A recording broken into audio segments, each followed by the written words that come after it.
Pencocokan hasil putusan MA dan objek sengketa. Roky Horas gagal miliki rumah.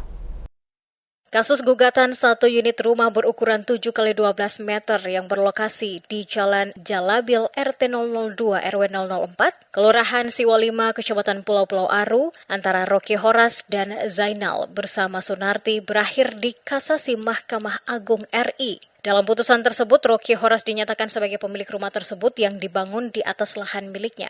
Namun sayang, putusan MA tersebut tidak sama dengan keputusan Pengadilan Negeri Dobo yang menyatakan pemilik sah adalah Zainal alias Daeng Naba bersama istrinya Sunarti. Berdasarkan surat putusan Mahkamah Agung tersebut, Pengadilan Negeri Dobo melakukan pencocokan data antara hasil putusan dengan objek sengketa tersebut yang berlangsung di tempat yang terjadi sengketa antara kedua pihak. Namun pada saat pencocokan hasilnya tidak sama dengan objek yang disengketakan. Kepada DMS Media Group, penasehat hukum Zainal dan Sunarti, Heri Garjalai, menyatakan bahwa konstatering adalah tahapan dari pengadilan yang mana telah ada putusan ingkrah daripada sebuah sengketa. Sehingga pengadilan melakukan konstatering atau pencocokan antara putusan dan objek sengketa. Garjalai juga menyampaikan bahwa kenyataan yang terjadi adalah pada saat konstatering atau pencocokan ternyata pengadilan maupun sebagai kuasa hukum pemohon mendapatkan nomor sertifikat pada keputusan dan objek berbeda.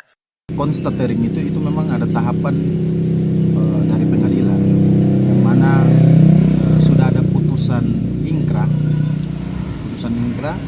dari sebuah sengketa, sehingga dari pengadilan itu melakukan konstatering atau pencocokan antara putusan dan objek sengketa. Tadi kenyataan di lapangan pada saat konstatering itu pengadilan mencocokkan antara putusan dan objek sengketa. Lalu di situ pengadilan mendapati bahwa, dan kami juga mendapati sebagai kuasa daripada termohon eksekusi, mendapati bahwa antara objek sengketa dengan putusan itu berbeda. Seperti diketahui, kasus gugatan satu unit rumah berukuran 7x12 meter yang berlokasi di Jalan Jalabil RT 002 RW 004, Kelurahan Siwalima, Kecamatan Pulau-Pulau Aru antara Roky Horas dan Zainal bersama Sunarti berakhir di kasasi Mahkamah Agung RI beberapa waktu lalu.